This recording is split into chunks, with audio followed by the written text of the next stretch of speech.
E aí, me conta, quais são seus desafios? Rapaz, vamos lá. Me fala um pouquinho quem Acho- é primeiro, com o que que você trabalha, aonde você mora.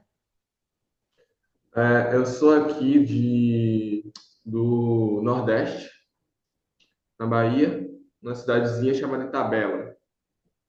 Itabela? Isso, pertinho do fim do mundo.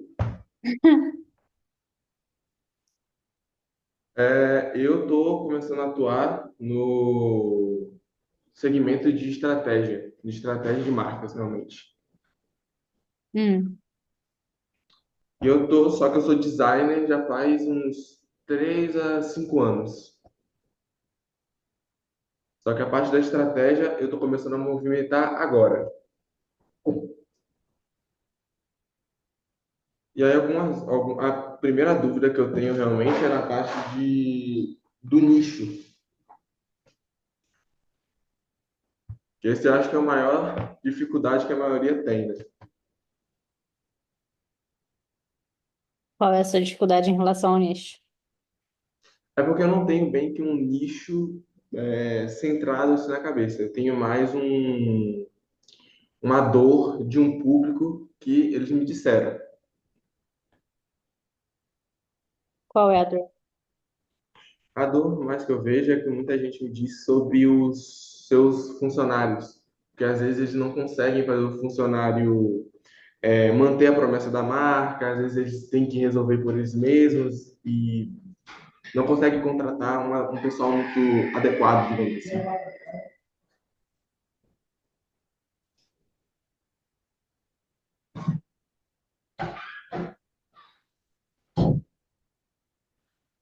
Realmente, isso é uma dor, eu percebo essa dor também. E essa Isso, dor é, você consegue sanar bastante com a estratégia, com relatório de estratégia, com a narrativa e esforçando para fazer os momentos em grupo também. isso. Basicamente, uma coisa que eu quero abordar é que nós, seres humanos, nós somos muito movidos pelo propósito, por uma missão. E isso dentro de uma marca, às vezes, pode fazer tanto os clientes quanto os próprios funcionários virarem fãs da empresa e da marca.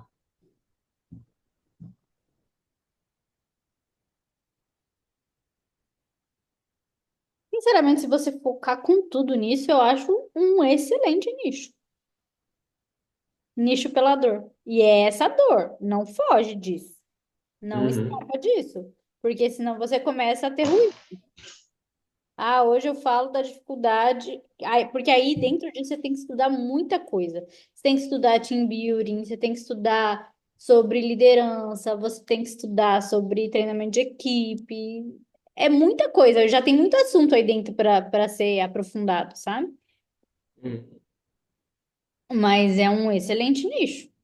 Que aí é horizontal, mas é ótimo. Nossa, não tem muito. E aí são empresas que têm time, não é aquele empresário individual. Não é aquela pessoa que é só ele e mais um, por exemplo. Não, tem que ser pessoas que estão montando, empresas que têm um time mais estruturado, sei lá, mesmo que seja 5 pessoas, mas são 5 pessoas que têm que estar conversando na mesma língua, que têm que estar em sintonia. Mas você já sabe que não é uma empresa de uma pessoa só. Então, isso já elimina a maioria dos empreendedores hoje. Aí tem uma coisa que eu acho interessante, é que antigamente a gente via que as estruturas das empresas eram uma estrutura bem mais triangular, algo bem mais hierárquico, com o chefe no topo, os táticos e aí os funcionários.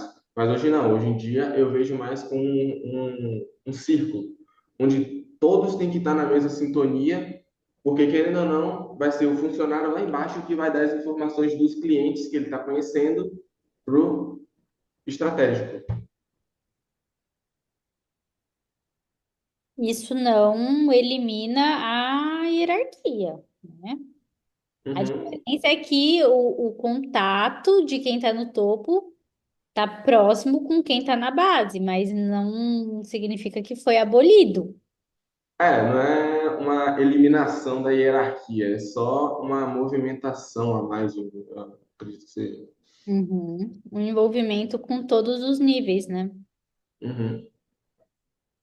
Eu Aí, vejo potencial nisso, sinceramente. aí tem uma questão mais que é sobre a criação de conteúdos, que é uma coisa que eu sou travado demais. Mas imagine você começar, você foca total nisso que você falou, dificuldade em manter os funcionários engajados. Funcionários falar a mesma linguagem. Disso, você consegue, desenrolar tanta coisa. Igual eu te falei, team building. Como é que você engaja funcionários tendo 5 pessoas na sua equipe? É pequeno, é diferente de uma empresa que tem 30 funcionários, 50 funcionários, é diferente. Mas, ó, já é conteúdo para abordar. Leia livros sobre isso. Tem alguns aqui, inclusive, que eu posso te indicar. Tem esse aqui, Organizações Exponenciais, Design de Negócios. Ai,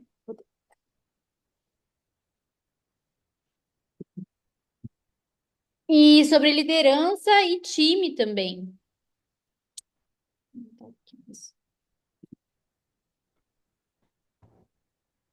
Liderança em time? Não é o nome de um livro, liderança e time, mas procure livros Ah, sobre tá. liderança e sobre time, team building. Deve ter vários bons. Porque aí você ajuda, não você só está fazendo, montando a parte estratégica do negócio, entregando identidade visual, que é uma coisa que você trabalha também, né? Mas você Uhum. quer ajudar as organizações a colocar o time em sintonia, porque você vai conseguir direcionar eles para ações mais táticas, assim, mais Ah, que eles precisam fazer, ideias do que eles precisam fazer para colocar as pessoas em sintonia. aí tem, digamos que esse vai ser meu primeiro projeto de estratégia, que vai ser numa hamburgueria aqui da minha cidade, que eles estão tendo algumas dificuldades. Só que eu não sei bem se vai ser essa mesma dificuldade que os outros públicos me disseram, ou se vai ser outras, ou se vai ser outras dificuldades. Então, mesmo se for outras dificuldades, o foco maior que eu tenho que ter vai ser realmente naquilo que eu estou estudando, que eu tenho que focar. Pergunta para ele, porque às vezes ele não vai chegar para você e falar, eu tenho dificuldade em manter a equipe engajada, falando a mesma linguagem, porque ele não sabe, não sabe às vezes Uhum. tá. Mas pergunta, essa é uma dificuldade que você tem? De perguntar? E ele vai falar, nossa, sim, eu também tenho essa dificuldade. Ou se ele fala, não, não tem essa dificuldade, aí você pergunta, como é que você faz para manter seu time engajado? Hum, Como é que o que você faz? Porque esse sempre vai ser seu objetivo, seu foco. Quais, quais ações práticas você tem com o time para mantê-los falando a mesma língua? É bom que você até pega ideias de outros negócios. uhum. Entendi, entendi.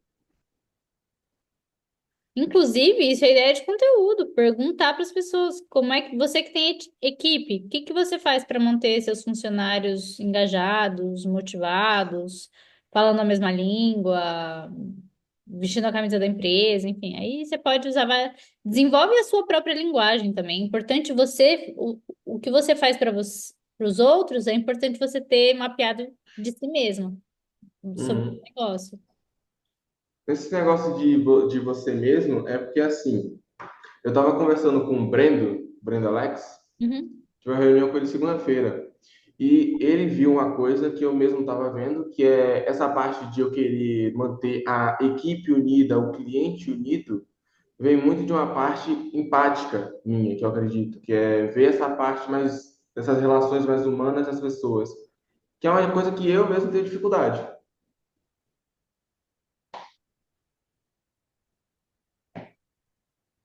Tá? E Mas, mas isso é porque isso vem mais do meu autismo.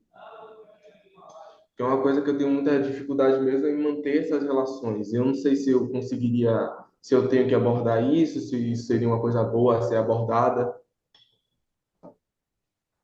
Você só vai saber testando, sinceramente.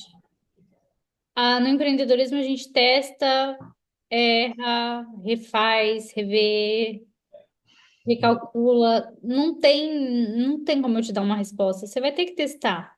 Porque às vezes pode dar muito bom e às vezes não. Então, você vai ter que testar. Se é uma coisa que você quer falar sobre, fale. Mas se é uma coisa que você não quer, também não precisa abordar, né? Você não é uma regra, não é algo obrigatório. Eu achei muito legal a ideia de nicho sobre dificuldade de manter Eu tenho muita cliente que tem essa dificuldade, que ia adorar contratar Dificuldade. pessoas que ajudassem, porque a gente faz todo o projeto, mas eu não sou especialista em time. Imagina você se Hum. tornar um especialista em time. É muito legal isso. Aí você vai estudar RH. Putz, aí você pode abrir várias caixinhas, mas ainda focado, entendeu? O foco é time, Uhum. é engajamento, é manter todo mundo unido, mas dentro disso tem muita coisa para ser estudada. É um segmento que vai pavimentando muitas outras áreas. Sim, você vai estar muito conectado com o pessoal de RH, por exemplo. Verdade. Tanto que eu estava pesquisando que hoje em dia quase 50% dos RH eles perguntam muito sobre o propósito, para ver se o propósito da pessoa vai se bater com o propósito da empresa. Isso é algo que eu estava pesquisando bastante. Agora, na parte da estratégia em si, uma coisa que eu tenho bastante, vai ser a minha primeira estratégia, mas é na tomada de decisão. Que é mais assim, eu não sei bem se quando a gente for pegar todos os detalhes da empresa, pegar todas as informações, a gente vai ter que tomar uma decisão. Nessa parte, seria que ser eu a tomar essa decisão ou o dono, por exemplo? Ou o que a equipe achar melhor? Você vai fazer sozinho? Eu creio que eu acho que eu vou ter que reunir realmente uma equipe, porque o pessoal aqui, eles não têm tanta clareza pelo que eu já conversei. Em relação à estratégia, a gente nunca eu digo a gente aqui, tá? A gente nunca Uhum. toma decisão. A gente traz o que a gente extraiu e a gente alinha isso com a empresa. Faz sentido para É isso mesmo, empresa? Tá correto? Estão corretas essas informações? Sim, tá correto. Não, tá equivocada. Vocês não entenderam direito. Nunca aconteceu, mas pode acontecer, né? Uhum. Porque é muito deles isso. A gente toma muitas decisões depois. Por exemplo, na narrativa, no visual, a gente toma decisões. Por exemplo, agora a gente está fazendo uma marca que a temática é Itália. Olha. Dentro de Itália dá para inúmeras coisas que a gente pode explorar. Ela queria muito o limão siciliano, por exemplo. Ela trouxe muito isso no. A gente faz, o André fala que não faz briefing, mas a gente ainda mantém o briefing. Para a gente ainda faz Uhum. sentido, ajuda bastante. E aí a gente alinha esse briefing com a cliente. O briefing é mais visual, tá? Referências, assim, porque assim, dentro do tema Itália, dá para explorar muita coisa. Então, a gente trouxe várias referências. Ela foi falando, ai, adoro limão siciliano, traria muito essa estética do limão siciliano. A hora que foi para a mão do designer, que é o Pedro, meu marido que senta aqui do meu lado, ele não Uhum. trouxe limão siciliano. Ele não quis trazer. Foi uma decisão dele não trazer. Ele trouxe outras coisas, que aí eu alinhei com a cliente. Inclusive, alinhei ontem, antes da gente finalizar a apresentação de identidade visual e mostrar tudo, sabe? É uma etapa que a gente faz aí no meio. Porque assim, e se ela batesse o pé e falasse, não, mas eu quero limão siciliano? Tem que ter. Ela sempre vai tomar a última decisão, né? Só que a gente explicou, ó, a gente decidiu não trazer a estética do limão siciliano, a gente decidiu trazer uma estética de cupido, de não sei o quê, enfim, porque é uma coisa de casal. E a gente defendeu a ideia. Concorda, cliente, com essa ideia? Vamos seguir por aí? Ela adorou e aí concordou e vamos seguir. Mas ela poderia ter falado, não, cadê o meu limão siciliano que eu queria? Então a gente tem que pôr. A decisão final sempre vai ser do cliente. Mas assim, você pode expor, mostrar, ó, eu tomei a decisão de levar a marca por esse caminho. Senhor cliente, você concorda? Aí o cliente que vai falar sim ou não. Porque no final das contas, quem vai usar a marca todos os dias e comunicar a marca é ele. Então, a gente pode sugerir, mas a gente nunca pode obrigar, impor, né? Uma coisa que eu tenho pensado bastante é que a gente não pode realmente só. Não pode tomar uma decisão basicamente inventada, né? Não pode falar tal, tal. Não, tem que fazer sentido com o projeto. Ah, é, total. Hoje em dia, hoje vocês usam o método nave ou vocês têm seus próprios métodos? A gente estudou nave Uhum. e viu outras pessoas fazendo e pegou outras referências além do nave. Um dos exemplos que eu gostei bastante de ter lido foi esse aqui do Galileu. Olha do perto. Ele traz alguns exercícios. Tem coisa que eu concordo, tem coisa que eu não concordo, e eu adaptei para nossa realidade e o que faz sentido para o meu cliente. O nosso nicho é muito específico, a gente nichou para mercado, mercado de estética, de harmonização. Então, tem coisas ali que eu, no Nave, que para mim não fazia muito sentido. Então, eu não trouxe. A gente adapta. Uhum. E nisso, a gente vai lapidando e pegando outras referências e a gente acaba criando um método próprio. E hoje a gente tem, inclusive está registrado, chama marcas de expressão. E você vai ver que você vai fazer o mesmo. O Nave, ele, o André colocou ali para ser realmente uma base, vai te ajudar demais. Mas ao longo do tempo que você vai fazendo, você vai vendo, ah, esse exercício eu acho que não está agregando muito. Você tira. E outros exercícios que às vezes não tá ali, você quer fazer, você faz. É assim. Assim, eu acho que o nave, a gente precisa de muita informação. E nisso pega muito no tipo de cliente que eu penso, pelo menos eu penso em pegar, porque eu não quero pegar cliente que está muito no começo. Porque às vezes o cliente que está muito no começo, o investimento em marca pode não ser tão favorável para ele. Porque ele não vai ter tanto conhecimento do cliente, tanto conhecimento do mercado. Então, indicar para ele outros tipos de investimento que possam realmente ajudar ele nesse setor, nesse início, pode ser mais favorável do que oferecer marca. Então, pegar clientes que já estão mais, digamos, estabelecidos. Você acha? Super concordo. Assim, a gente tem uma esteira de produtos hoje. Eu atendo cliente que está iniciando, mas eu não, realmente, não dá para fazer um relatório de estratégia do jeito que a gente faz para um cliente que já está há anos no mercado. Às vezes o Uhum. cliente que está começando, ele só precisa de um logo, e a gente não aceita muito isso, né? Mas é isso que ele precisa fazer as embalagenzinhas dele, ele precisa começar. Ele precisa fazer a roda girar.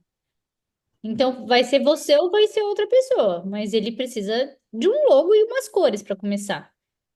Eu entregue o que ele precisa. Se você pode, né? Se cabe na sua agenda, enfim, tem essas questões também. A estratégia, se você for entregar, hoje a gente entrega para quem está começando o que a gente chama de versão pocket, que é enxuto. A gente enxugou as perguntas, enxugou o relatório, que a gente não chama de relatório, tá? A gente chama de guia de posicionamento. Para o meu mercado Uhum. faz mais sentido. Mas entrega. Uma coisa muito rica para eles é mapeamento de público, por exemplo. Dores, desejos, necessidades, medos. Então, isso para quem está começando, nossa, é super rico, sabe? Ter o público mapeado até para criar conteúdo. Porque você não sabe nada de nada de nada de quem você atende. É muito difícil para começar. Então, para quem está começando, você consegue entregar isso, sabe? Uhum. Uma coisa não tão uma estratégia de marca, mas. Não precisa, nossa, qual é o seu propósito, a declaração de posicionamento, a missão. Missão hoje o André não coloca mais, né? É, enfim, outras coisas que tem no relatório, ele não, muitas vezes ele não vai nem saber usar. Mas se ele tiver pelo menos o público mapeado, pô, é super rico, sabe? Ele vai usar. Uhum. Tem, nesse mapeamento de público, tem alguma situação em específica que faz você querer criar uma comunidade, criar uma persona, um público-alvo, por exemplo? Tá. A gente já trabalhou com persona há um tempo atrás. A gente trabalhava, dava até nome para pessoa, para persona, dava nome, idade, colocava uma imagem ali gerada por inteligência artificial. Não faz mais sentido para gente isso hoje. Até estudando, né? Eu ouvi muito a Renata da Criatexto falar que assim não faz sentido criar uma persona com nome, idade. Faz muito mais sentido criar tipo, um público de interesse. E nesse público de interesse, nesse perfil de público, o que que eles têm em comum? De comportamento, de hábitos de consumo, de medos, de dores, de necessidades, de desejos. Então a gente cria por perfil de público. Aí a gente dá um nome para o perfil de público, né? Hum. Enfim, você pode criar um nomezinho se você quiser. Uma coisa que bastante faz, pelo menos faz sentido na minha cabeça meio louca, que é tipo uma comunidade realmente é quando você consegue encontrar uma pessoa que ela tem um interesse e que outras pessoas conseguem reconhecer esse mesmo interesse e ter esse mesmo gosto, por exemplo. Aí aquela pessoa realmente ela vai querer se sentir parte daquilo. Então eu acho interessante esse conceito de comunidade, da pessoa se sentir pertencente a um grupo. Acho bem Tanto legal que eu também. quero tanto que eu quero abordar bastante isso também. Legal, bem legal. A gente não faz assim, mas quem sabe um dia a gente faça. Achei bem interessante, acho bem legal. Porque realmente, se parar para pensar, muito que a gente escolhe, às vezes, ninguém escolhe um produto, por exemplo, no Mercado Livre, sem ver que outras pessoas testaram. E que você trabalha, o seu foco, agora você vai fazer o da hamburgueria. A hamburgueria é um produto, né? Eu trabalho Uhum, com serviço. Clínica de harmonização é diferente. Não tem uma comunidade de paciente, por exemplo. Agora, quando elas têm um braço educacional, sim, tem a comunidade de alunas que querem pertencer àquilo. Mas aí é outro uhum. público, não é mais público de pacientes. É, Então é diferente, mas assim, se você trabalhar com uma empresa prestadora de serviços, talvez tenha esse negócio de comunidade muito forte. Assim, prestadora de serviços barra produto. Pensei aqui agora na Harley, é super esse negócio de comunidade, né? uhum, uhum. É muito de cliente para cliente, né? Alguns vão precisar, às vezes, realmente da persona, outros vão precisar do público e outros vão precisar da comunidade. Exatamente, é verdade. Aí, acho que vai ser minha última dúvida realmente, que é só o Instagram. Que é saber se nesse primeiro momento, nesse primeiro. Porque eu tenho meu perfil pessoal, né? E eu pretendo agora realmente criar o Bronze, que vai ser o meu Instagram de trabalho, mas que não vai ser corporativo, não vai ser uma logo e tal, não, vai ser meu rosto mesmo, eu falando com a câmera, criando o conteúdo. Só que eu não sei realmente se eu segmento ele criando esse Instagram novo ou se eu continuo no meu. Olha, é difícil dar essa opinião, porque assim, eu nunca fui sozinha, nunca fui só eu. Então não Uhum. fazia, para mim não fazia sentido manter no meu Instagram. Eu sempre fui junto, ó, Pedro sempre do meu lado. Então, para mim, por conta disso, fazia sentido ter um outro Instagram. Uhum. Mas se é só você, se fosse só eu, talvez eu teria mantido no meu mesmo.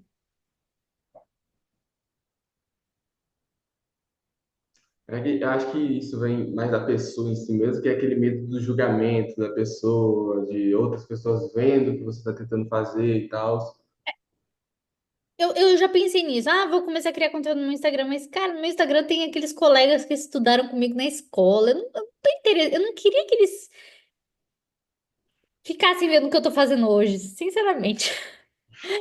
É, não que eu tenha vergonha do que eu faço, tá? Pelo contrário. Sabe, algumas pessoas que eu não queria que se envolvesse mais com a minha vida, mas estão lá no meu Instagram.